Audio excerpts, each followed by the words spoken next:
Missouri's 2nd Congressional District has been in Republican hands since 1993, but Democrat Cort VanOstran believes 2018 is the year where Democrats emerge victorious. The Clayton attorney joins us on the latest edition of Politically Speaking to talk about his campaign against Congresswoman Ann Wagner and what it's going to take to turn the 2nd Congressional District blue. Let's hit the music. This is the Politically Speaking podcast, a candid conversation with the Show Me State's biggest political newsmakers. I'm Jason Rosenbaum. And I'm Joe Mannies. Elections should be about your accomplishments. What have you done to qualify you for the position, and why are you qualified to run? I'm going to push back on these regulators. I'm doing this for the people. I was encouraged along the way, not just by my family, but by a lot of teachers and professors, and knew when I was in college that I would run for office someday. We're very excited about the prospect of having some more free market solutions. Even though after the conversation, I still might not agree. We want our listeners to get a real sense of what drives these people. They're actually people with a story to tell. And welcome to Politically Speaking. I'm your host, Jason Rosenbaum, a reporter with St. Louis Public Radio. Joining me in St. Louis today, returning from her 2-week absence. Yes, from my vacation, but it was a staycation. Long story. This is Joe Mannies, his colleague at St. Louis Public Radio. And our very special guest, the Democratic nominee in Missouri's beautiful 2nd Congressional District.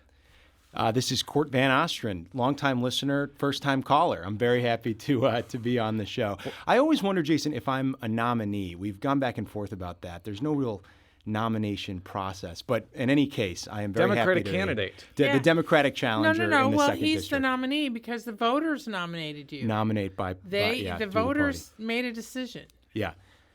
And so you're it. Well, I will take the title in any case, but I'm very happy to be the Democrat running for U.S. Congress in the 2nd Congressional District of Missouri. We're thrilled to have you today, and we're going to talk about how this contest is receiving a lot more attention, both nationally and locally, than in years past. But as we do with all of our first-time guests, we want to give you an opportunity to tell us a little bit about yourself. From reading your bio and from interviewing you before, it's kind of an unconventional road to politics in many respects. And before we get into this, we need to say that you are challenging the Republican incumbent who's been there a while, Ann Wagner, who's a major force in Republican politics in the state and nationally. Just a backdrop, and I'm sure we're going to hear more about your opinions about Congresswoman Wagner in a minute. But first, who is Cort VanOstran? Sure. So I am a lifelong Missourian. I was born and raised down in southwest Missouri. As I sort of tell the story of my life, I talk about losing my father at a young age. That, for me, was kind of the defining event in my life. When I was 8 years old, my father took his own life. As we're recording this, yesterday was, I believe, National Suicide Prevention Day. So it's a good day to mention that that's how I lost my dad, and to talk about, I think, the importance of talking about those things and the stigma that's so often attached to that. But losing my father in that way, I watched my mother, who was an incredible woman early on, sort of rededicate herself to me and my younger brother and sister, and to making sure that we had the things we needed to sort of climb the ladder to the middle class. And we were very lucky to have those things. I went to great public schools in Joplin, Missouri. I was able to go to Harvard University on a scholarship from the Elks organization. But I always cared deeply about policy and about paying forward the things that allowed me to chase my dreams. I knew that I wanted to come back to Missouri after being on the East Coast for college. I did that. I went to Washington University School of Law. I earned my law degree there. I practiced briefly with a large firm. Then I clerked for a couple of federal judges here in the Eastern District of Missouri. I practice law at a small firm now, and for the last couple of years, I also had an academic appointment at Washington University School of Law. I was a visiting lecturer there. But that is sort of my biography up to the point that I decided to run for the United States Congress. And throughout this all, because again, I was reading your biography before we press record on this, you did kind of intern and learn from a number of notable politicians, including Claire McCaskill, and I guess Senator Jolie Justice as well? I did. I interned in Senator McCaskill's office, and I also interned as a legal intern for State Senator Jolie Justice when she was the minority leader in the Missouri State Senate. Yeah, State Senator Justice is based on the other side of the state? Is now a councilwoman and a friend of the show. So how did you get to the point where you decided you wanted to run for Congress? I think you're 29, 30 years old. Are you 30 years old yet? I am 29 years old for 3 more days. Jason, Oh my gosh. birthday is September 14th. Well, this show will be posted before you're 30. I just want to make that clear. But, a lot of times 29-year-old first-time candidates, they run for the state legislature. Why Congress and why the 2nd Congressional District? Although I was someone who always cared about policy, had done some internships and some work for a number of policymakers, the decision to run for this seat was really based on what happened in the last couple years, not only in the country, but also in my personal life. I lost the mom who raised me to breast cancer a couple years ago at the end of 2016. And for the last couple years of her life, my mom had a plan that she purchased through the ACA exchange. No, you're talking about health insurance. I'm talking about a health insurance plan that she purchased through the ACA exchange. It was a Blue Cross Blue Shield plan. And so, there are so many issues that I care deeply about. But for me, the issue of healthcare was particularly personal. And certainly running for office, running for Congress was something that I had thought about.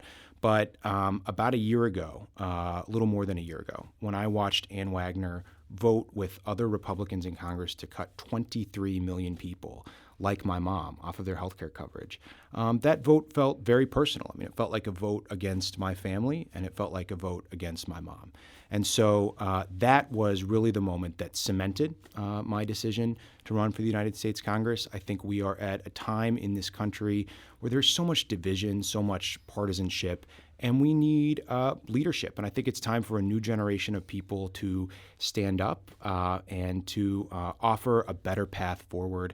I believe that Congresswoman Wagner represents, in many ways, the worst of Washington and the worst of partisan, bitter, negative politics. And I'm excited to be running in this year where I think we're offering something much more positive. Yeah, well, I just want to give our listeners a little bit of a context about the 2nd Congressional District. It's been represented by Republicans for a considerable amount of time. Since 1993. Yes, and although the boundaries have changed at various times, I want to make that clear. So, but it used to be Todd Aiken before it was Ann Wagner. Now, it's become a little more of a swing district, but not much over the last, from the last redistricting a few years ago. Then Congressman Russ Carnahan considered running for the 2nd when he was thrown into the 1st, but he didn't do it. The point I'm getting at is because, in part, because he thought it was too Republican. Ann Wagner did not run any TV ads in 2014 or 2016. She already is running ads now. So obviously she's at least a little concerned about you.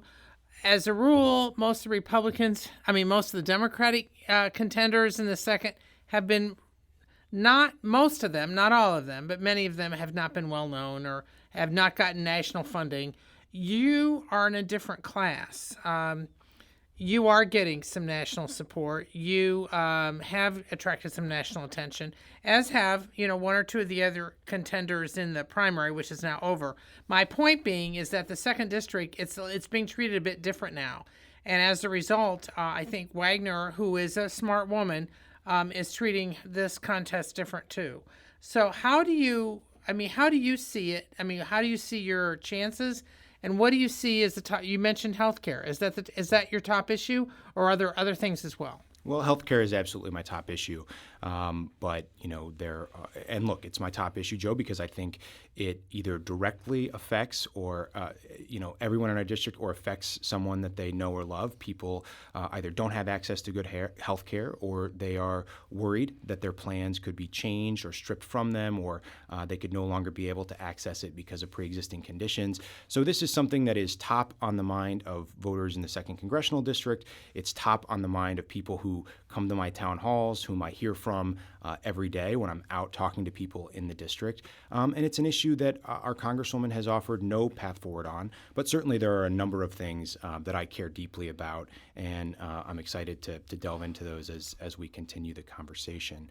To answer your question about the district, though, I think that you're exactly right. I mean, this is a district that when Missouri lost a congressional seat after the 2010 census, essentially pieces of Congressman Carnahan's then district, which was, combined with what was then Todd Aiken's district, were sort of pushed together to create a new second district in Missouri. This is a district that, although Congresswoman Wagner has not had particularly close elections, voted for Claire McCaskill in 2012. The second district went to Claire McCaskill. Jason Kander lost this district by an incredibly narrow margin in what was obviously a tough year for Democrats in 2016. This is a district of folks who are educated, are independent-minded. I think these are folks who really desire leadership, and they're folks who are paying close attention to what's happening. And so I think that's why in this year, when there is so much to, frankly, be embarrassed about that is coming out of Washington every day, that people seem particularly ready for a change. And I think we are offering a great alternative to business as usual in Washington. Do you want to explain to our listeners really quickly the boundaries of the second?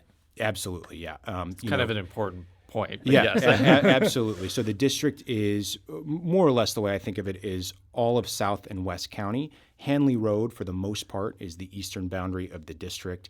The line sort of cuts through Creve Coeur and Olivet. We take in virtually no part of North County. We have a little slice of St. Charles and a little slice of Jefferson County, the city of Arnold. Let's talk about healthcare a little bit more. I want to, you obviously mentioned it's an important issue.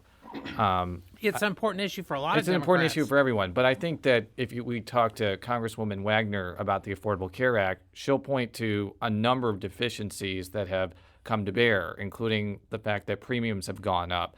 And I haven't talked with her about this, but I've heard other Republicans say it may be more efficient for individual states to mandate things like pre-existing conditions as opposed to the federal government. Beyond just responding to those points, I also want you to lay out how you would make the Affordable Care Act better, because I think that even Democrats agree, even like McCaskill would say that there needs to be some improvement there. So I'd like to give you this opportunity. Yeah, absolutely. I don't think the ACA is a perfect piece of legislation, and there are a lot of things, frankly, that we can do to make the ACA better. There are a lot of things that we can do to make our healthcare system in general much stronger than it is. But what we've seen from the Republicans in Congress is not a desire to improve the ACA. They've taken every opportunity to gut the protections that it does provide. They have voted to eliminate some of the subsidies, which is one of the reasons That's exactly right. And then, of course, by gutting the individual mandate as a part of the tax bill that was passed, that seriously weakens the ACA and makes it very hard for it to sort of continue as it was intended. So not a perfect law by any means, and there's a lot of work to do around the edges to make the ACA stronger, but we need folks who are dedicated to actual solutions and are not trying to, as a matter of ideology, undermine the intent of the law, which is to make sure that more people have access to quality health care. I mean, this is a congresswoman who, now has, I believe, tried to change her position, but she voted for the AHCA, which would have put no upper limit on what insurance companies can charge people who have Explain what the pre-existing. AHCA stands Sure, for. Joe. Yeah. So the AHCA was the Republican health care bill that Ann Wagner voted on in, I believe, May of last year, that would have essentially gutted and rolled back the ACA. And what it would have allowed insurance companies to do is to charge 2 times, 5 times, 10 times the amount for people with pre-existing conditions.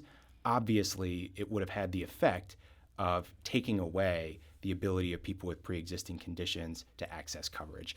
Ann Wagner voted for that bill. And so this is a congresswoman who doesn't care about protecting coverage for people with pre-existing conditions, which would have an incredible impact on people in our district.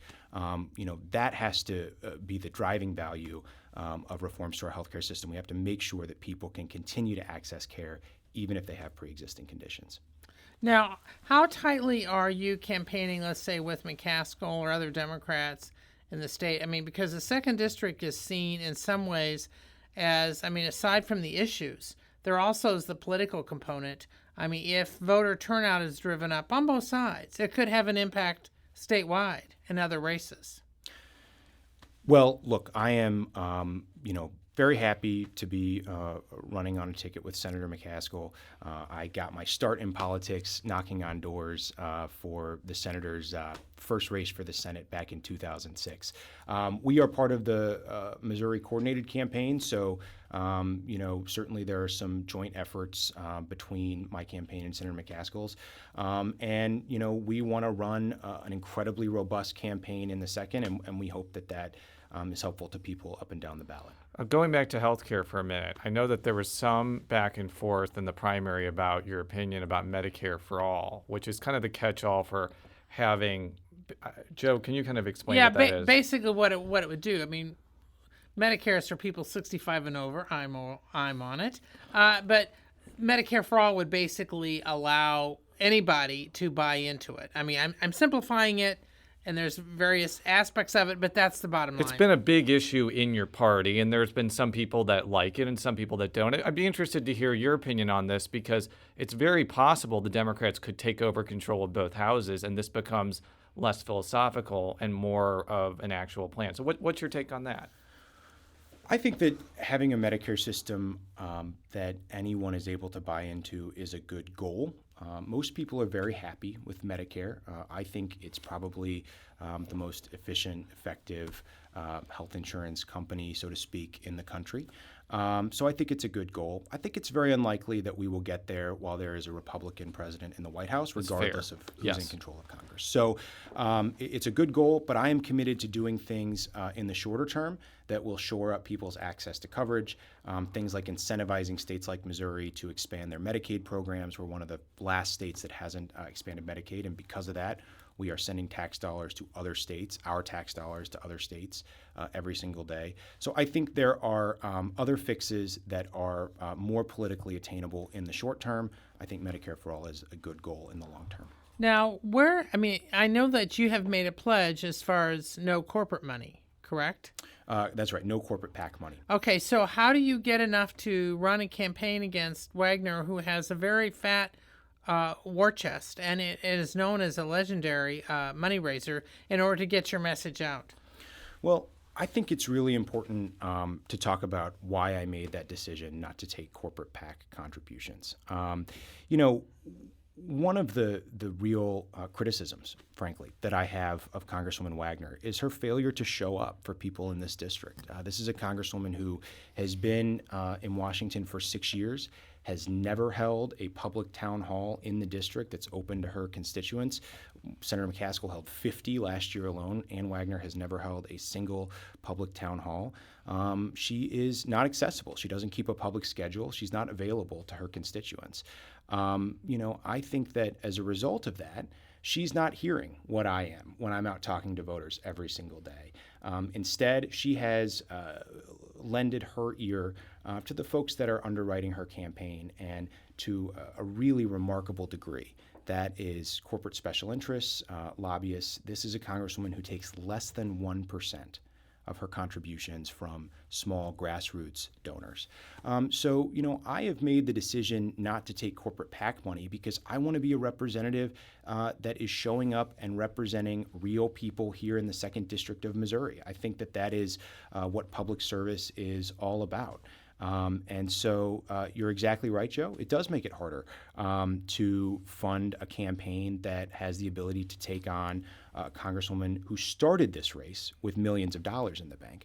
But I am incredibly proud that even as we've committed not to take corporate PAC money, we've outraised the congresswoman for most of this election. We've outraised her in 3 of 4 quarters. Now, because of that incredibly healthy lead that she started this race with, she still has a huge cash-on-hand advantage against us. I mean, we have no illusions. This will be a David against Goliath race because of her support from lobbyists and corporate special interests.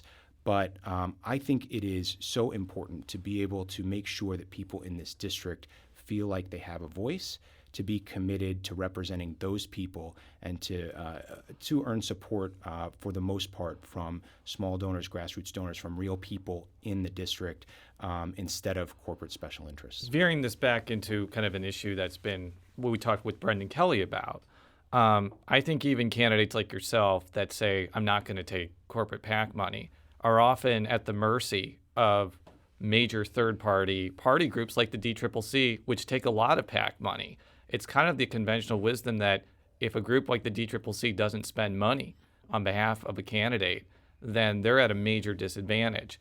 And, there's also outside third-party groups that have exploded since Citizens United as well.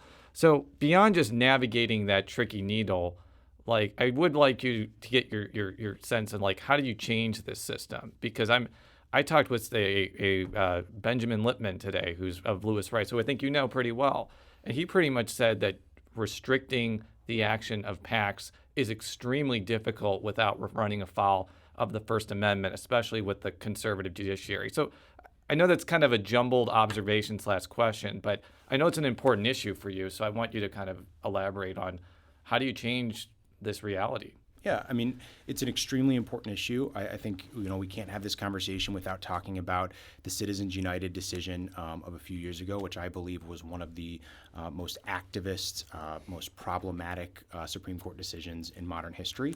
That was the decision that said corporations are people, and the First Amendment gives them the right to spend unlimited amounts of money if they funnel it through the proper legal instruments. And look, it's going to be an issue in this campaign. I expect that Congresswoman Wagner will have third-party groups spending on her behalf in this race. There may be third-party groups that spend on our behalf in this race. I think that all of it, frankly, is detrimental to the process. And I really believe in reform. I'm in favor of doing what Congress can do, things like the Disclose Act that would require some of these PACs to disclose where their contributions are coming from. It would help us identify where the money's coming from, where some of the foreign money is coming from, and I think it would be a good first step to getting some of that money out of politics. But in terms of Citizens United, that is a Supreme Court precedent that is based on an interpretation of the First Amendment. So that will ultimately take a constitutional amendment or a decision from the Supreme Court to reverse. So we have to begin the process of getting big money, dark money out of our political system. It is so important that we do that to make sure that real people in the 2nd District have a voice. And as I'm out talking to voters every day at town halls, at listening sessions, these are the people who are losing their voice. I mean, I think of the young veteran who told me her story about coming back from Iraq, developing PTSD, not being able to get the help she needed at the VA. There are constituents in this district with real needs, but their needs are not being heard by the people that are representing them in Washington because they're being drowned out by the influence of corporate money on our system. And I think it has to change. It is just completely antithetical to democracy, frankly. Well, shifting a little bit back to policy, and actually, although related, are the federal tax cuts that were approved late last year, which are now going into effect. The Congresswoman has been highlighting her support for those tax cuts, as well as her support for reducing federal regulations. What is your position on the tax cuts? How do you think they would have helped or hurt? And if you're in Congress, I mean, some are saying that the Democrats might try to move to reduce some of those or actually counter them again. I'm just interested in your thoughts on that. Well, Joe, I think, the real problem with the tax bill, which has been the only really substantial piece of legislation to move since Donald Trump became president, is that, we pass these tax cuts, which really only benefit corporations and the very, very wealthiest Americans. We passed them on a credit card. It was $1 trillion credit card bill that we're going to end up leaving our kids with. And that, I think, is the real problem with the Republican tax bill. I don't think that anybody who voted for that tax bill can really claim to be a fiscal conservative. Look, I think that there are ways that we can try and cut taxes that would have a better impact in terms of keeping the economy moving. And I also think that, we do need tax reform in this country. I think we need serious tax reform, especially when it comes to payroll taxes, to making sure that Social Security and Medicare continue to be solvent. But this particular tax bill really only benefited a very small group of Americans, and it did so on the backs of our kids. And I think that that's wrong. And I think that frankly, the district is the kind of district that agrees with that. I mean, people in the 2nd District care about the future of their kids. They care about the kind of country that we are leaving our children with. And something like this tax bill that might have made a few people very happy in the moment, but that will have very negative effects long term on the fiscal health of our country, I think was an irresponsible decision. Can you elaborate on the payroll tax issue? Because it kind of goes hand in hand with making sure Medicare and Social Security are solvent. What would you do to change how that tax is applied? And I think we need to make clear to the listeners, when people talk about payroll taxes, they're talking about the Social Security tax and the Medicare tax. That's right. I mean, a lot of people may not realize that the way that we have payroll taxes structured in this country, somebody making $200,000 a year pays a much smaller percentage of their income as payroll taxes than somebody making $100,000 a year. I don't think that that makes much sense. I think that we should raise that cap where we change the percentage that people pay as payroll taxes and make sure that we're asking folks to do their part to keep Social Security and Medicare solvent. If I'm elected to Congress, I will protect Medicare and Social Security. I think it's incredibly important that we have a representative in Congress who's committed to doing that. But I think that one way that we need to make sure that those programs stay fiscally healthy is to make sure, that we're asking folks that make $200,000 a year to pay the same percent as folks that are making $100,000. So are you talking about increasing the percentage that people pay for Social Security and Medicare, or raising the cap on where it stops? That's right, Joe. So I'm just talking about raising the cap so that more folks pay the same percentage. So I follow your Twitter a lot, and one of the things I think you've been outspoken about is how Ann Wagner didn't say anything after the Parkland shootings in Florida, and you've been endorsed by groups that want restrictions on firearms. Before we get into the politics of this, I kind of want some specifics because I'm a parent too, and I don't want to see school shootings, and I'm sure Republicans don't want to see school shootings. But a lot of the proposals that are brought in on both sides, from a practical standpoint, I question whether they're going to work. For example, people say increase the background checks. Well, if somebody doesn't have a criminal record or they don't have any mental health history, that's not going to stop somebody from getting a gun and shooting up a school. Whereas, like, just letting people, get guns willy-nilly when they have a criminal record and have mental health issues is obviously problematic. So I'd like to hear specifics on this because I think this is a really important issue that often gets kind of glossed over in sound bites and partisan warfare. But what would you want to do to make things like Parkland not happen again? Well, I think you're exactly right, Jason, that these are not, Democratic issues, Republican issues. I mean, the gun violence epidemic in this country is something that we should all care about. And I think when you look at the numbers, Republicans and Democrats do care about these issues. I mean, the kind of things that I would like to see us do, the kind of steps I would like to see us take are things that are supported by 80-90% of voters. Things like universal background checks, things like keeping guns out of the hands of domestic violence abusers, things like keeping guns out of the hands of people who are on the no-fly list. Those things have incredibly broad popular support. But the only reason that we haven't seen movement on those issues, as I see it, is, again, and this goes back to the issue that we were talking about earlier, of money in politics. We have a lobbying group, the National Rifle Association, that is incredibly powerful, donates thousands and thousands and thousands of dollars to many politicians, including Ann Wagner. And we then have leaders who, frankly, are just unwilling to lead on this issue. And Congresswoman Wagner's silence on the Parkland shooting, I think does speak volumes. I mean, I think it was a deafening silence because, this is someone whom we've elected to lead, to represent our interests. As you say, you're a parent. There are parents all over this district who are counting on Congresswoman Wagner to fight for their kids' safety, for solutions to this problem. But we have a Congresswoman who won't even acknowledge it because of the thousands of dollars that she's taken from the NRA. Now, I want to be very clear. There are not going to be easy fixes to this issue.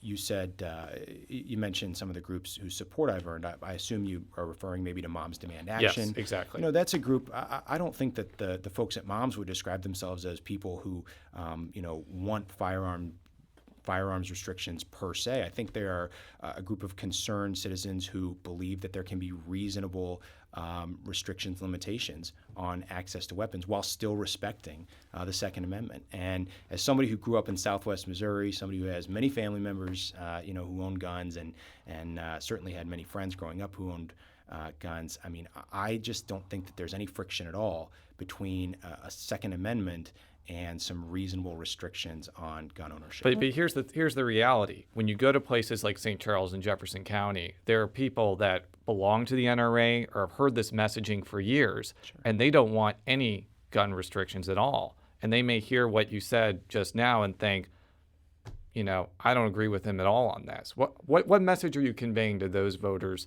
who have heard this messaging, believe in this messaging, and feel that any restriction is an affront to the Second Amendment?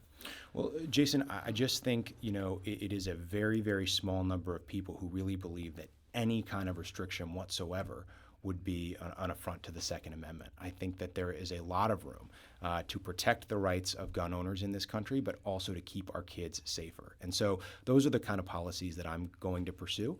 And again, it is an epidemic in this country. This is the only country where we have this kind of an epidemic with gun violence. And it's the solutions are not going to come overnight, and it's not going to be a single policy that solves this issue for us. But we need to at least have policymakers that are committed to taking first steps and to making a good faith effort to keep our kids safer. We don't have that with representatives like Ann Wagner. Well, in September 2004, if I'm correct, was when the assault weapons ban ended. Would you be one of these members of Congress who would push to reinstate the assault weapons ban or something similar?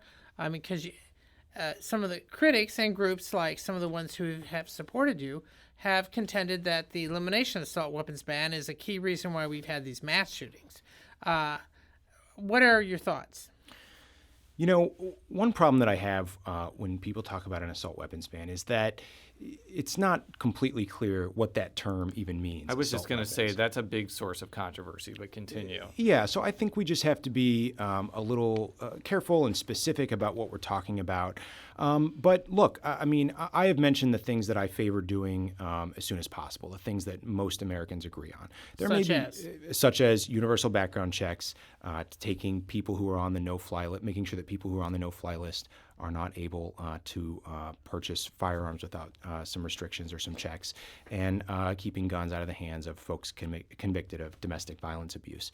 I think that there may be other things that we can do.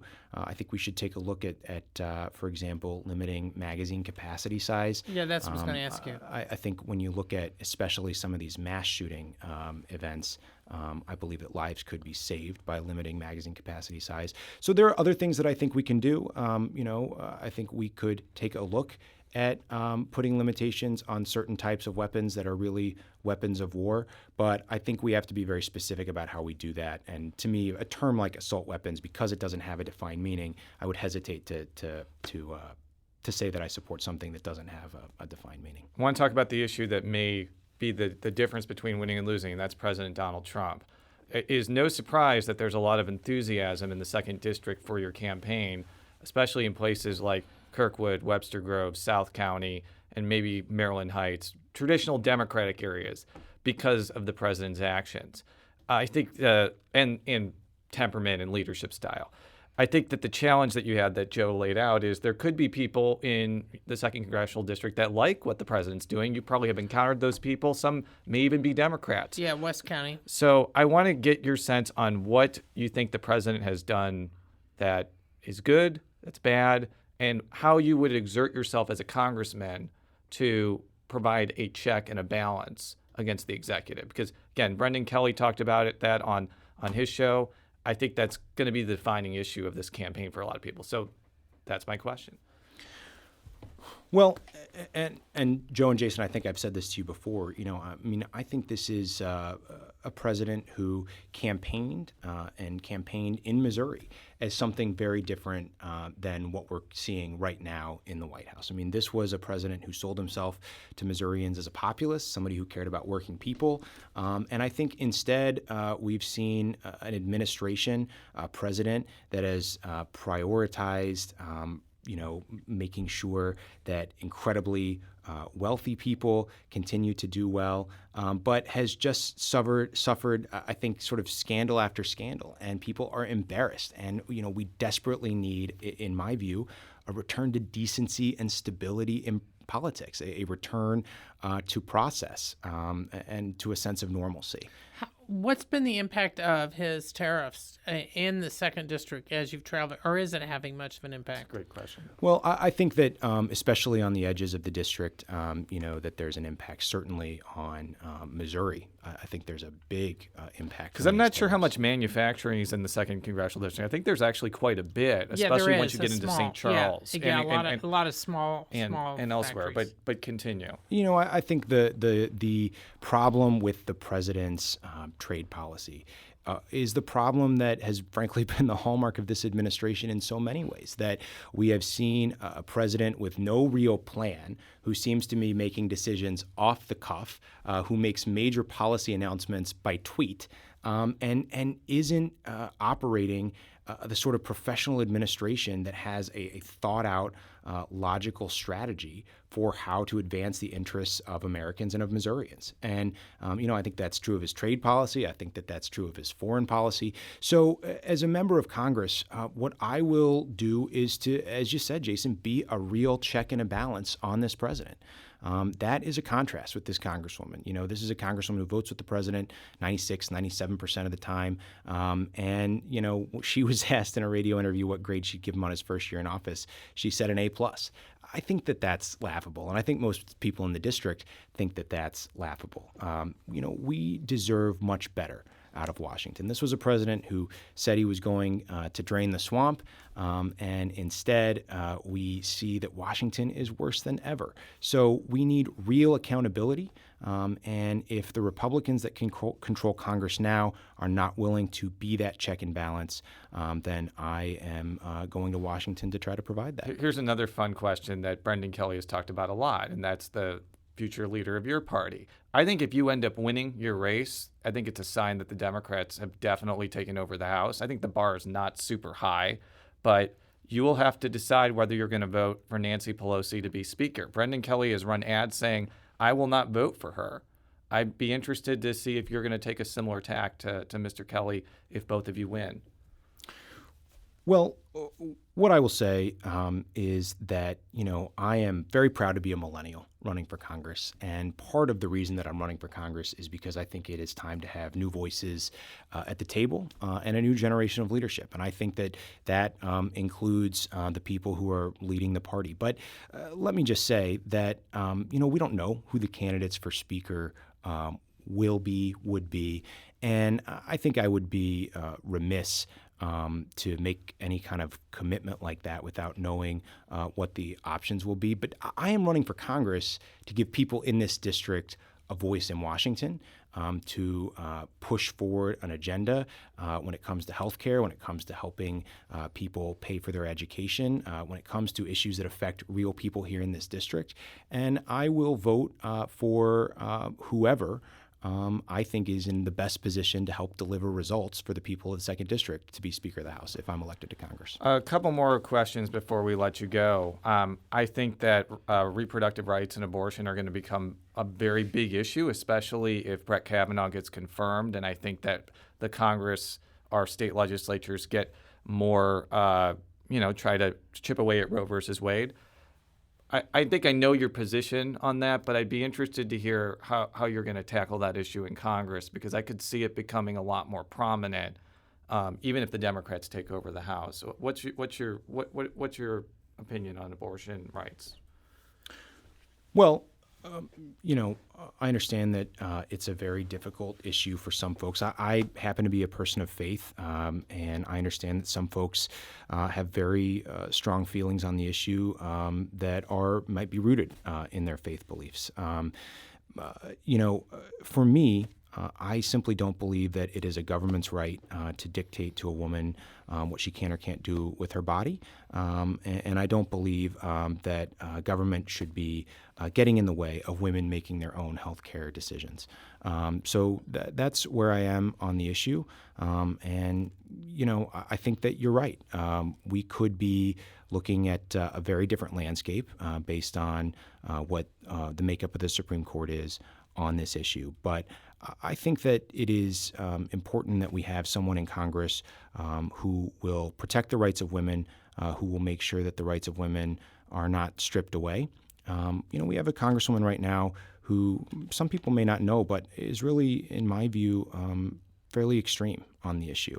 I think that the 2nd District is a district where most people believe that women should be able to make their own decisions on that issue. So my final question for you, if you were to win this race, what message do you think it would send that, Todd Aiken's former district, a district that hasn't gone Democratic in almost 30 years, has managed to flip to blue? I think it would make national news, obviously, but in your opinion, what do you think would be the overall message if you were to defeat Congresswoman Wagner to the 2nd Congressional District and to the country?